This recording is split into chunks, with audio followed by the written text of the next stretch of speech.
Hello students, मैं Amitabh Kumar Singh from photons classes. और online classes जो हमने शुरू की थी उसी के अंदर आगे बढ़ते हैं। सेंटर ऑफ मास डिस्कस कर रहे हैं और इसका एक और क्वेश्चन जो जेईई मेंस के लिए सेलेक्ट किया गया है।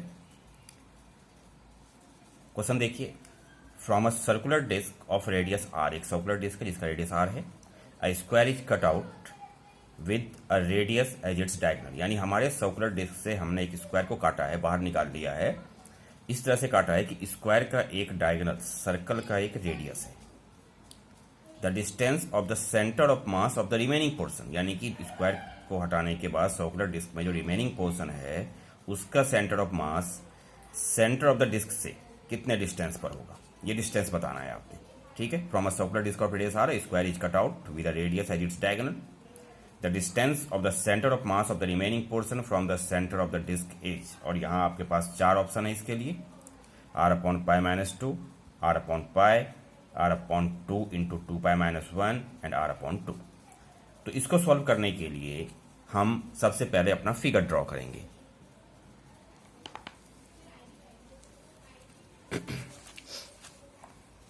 इसमें ये हमारा सर्कुलर डिस्क हुआ। इस सर्कुलर डिस्क से हमने एक स्क्वायर काटा, तो कैसे काटा है, ये सेंटर है सर्कल, और यहाँ से ये एक रेडियस है जो मान लीजिए जाए हमारे स्क्वायर का डायगोनल हो गया।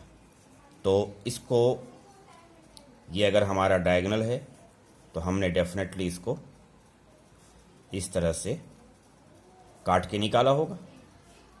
ये स्क्वायर, ये पूरा आर हो गया। अब ये स्क्वायर है हमारा, ये पूरा आर है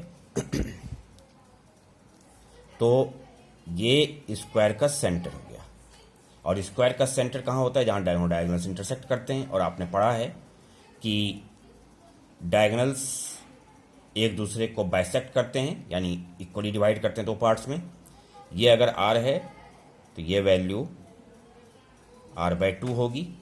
अब सबसे पहले हम मास देख लें, तो आर आपका रेडियस है सर्कल का, कि लेट सबसे पहले सिग्मा हो गया मास पर यूनिट एरिया, जो कि थ्रू आउट एक जैसा रहेगा।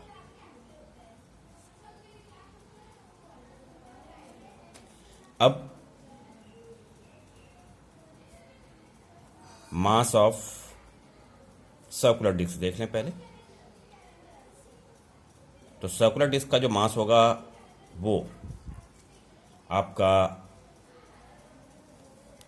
एरिया सर्कल का into mass per unit area. तो सर्कल का एरिया क्या होता है, पाई आर स्क्वायर इंटू सिग्मा। अब हमने स्क्वायर डिस्क को काटा है, तो फॉर स्क्वायर डिस्क जो हमने काटा, डायगोनल हुआ r/2, तो इसका साइड कितना होगा, तो स्क्वायर का साइड होगा डायगोनल डिवाइडेड बाय √2।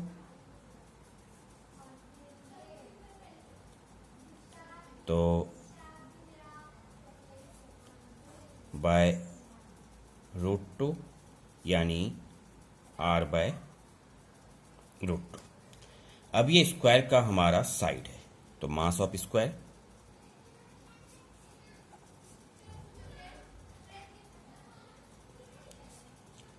तो मास ऑफ स्क्वायर जो होगा वो सबसे पहले इसका एरिया, तो स्क्वायर का एरिया होता है साइड स्क्वायर, तो r²/2 और मास बाय यूनिट एरिया जैसा हमारा दिया हुआ है सिग्मा।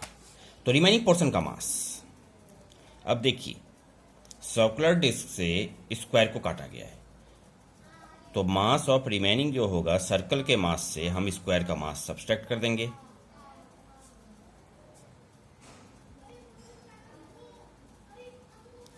तो ये होगा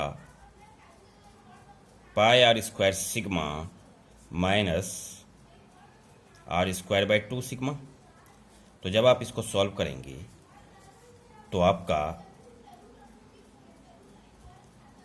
पाई -1 के बाद यहाँ पर आर स्क्वायर सिग्मा, ये बाहर निकल गया। तो अब इसको आप पूरा सॉल्व कर लें तो 2 आपका यहाँ आ गया, 2 pi minus 1 upon 2 R square sigma. अब ये स्क्वायर है और ये रिमेनिंग पोर्शन है। ये हमारा पूरे सर्कल का सेंटर ऑफ मास था। स्क्वायर का सेंटर ऑफ मास अपने सेंटर पर है और रिमेनिंग पोर्शन का सेंटर ऑफ मास मान लिया जाए ये C2 पे रहा, इधर x डिस्टेंस पर। हम एक काम करते हैं, स्क्वायर के मास को हमने नाम दे दिया m1 और जो रिमेनिंग पोर्शन है उसके मास को हमने नाम दे दिया m2। काफ़ी सिंपल। अब आप देखिए, जो रूल है कि अगर सेंटर सर्कल का यहाँ पर है सेंटर ऑफ मास अपने सेंटर पर, और अगर मैं इस तरफ अपना x एक्सिस लेता हूँ तो ये ओरिजिन हो गया। अब ये x डिस्टेंस पर है तो जितना डिस्टेंस इधर स्क्वायर का है उतना ही डिस्टेंस इसका इधर होगा मास के साथ मल्टीप्लाई होते हुए। तो रूल वाइज जो फॉर्मूला है हमारा उसके हिसाब से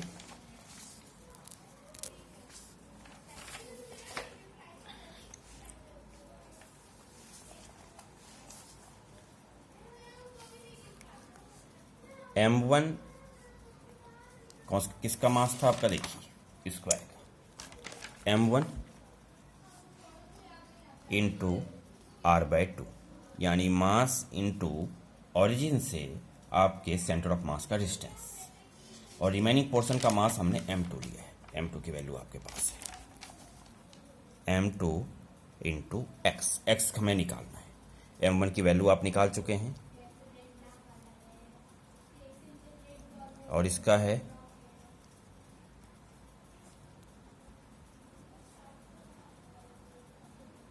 आर स्क्वायर सिग्मा x। अच्छा, यहाँ पर r/2 भी है, रख दीजिए। कुछ चीज़ें आपकी अपने आप कैंसिल हो जा रही हैं, ये चीज़ें यहाँ से ये कैंसिल हो गया, तो r/2 इस तरफ बचा और यहाँ बचा है 2 पाई माइनस 1 इंटू एक्स। तो हमारी फाइनली जो x की value I centre of mass of remaining portion r/2 into 2 pi minus 1, ये हमारा रिमेनिंग पोर्शन का सेंटर ऑफ मास है। तो अब हम अपने ऑप्शंस को चेक करें कि कौन कौन से ऑप्शंस दिए थे। देखिए, ए ऑप्शन r/π-2, ये हमारा आंसर नहीं आया है। r/π, सी है r/2 इंटू 2 पाई माइनस 1 जो हमने आंसर निकाला है। तो हमारा जो इस पूरे पोर्शन का सेंटर ऑफ मास है वो है सी। तो इस क्वेश्चन को करते हुए एक चीज़ ध्यान रखना है कि हमने सर्कुलर डिस्क को ही दोनों पार्ट का, स्क्वायर पार्ट का और रिमेनिंग पोर्शन का कॉम्बिनेशन लेकर के कैलकुलेट किया है, जो कि काफ़ी सिंपल तरीका होता है। आसान तरीके से हम इस तरह से निकाल लेते हैं। तो इसी तरीके से और भी क्वेश्चंस होंगे जो हम फ्यूचर डिस्कस करेंगे।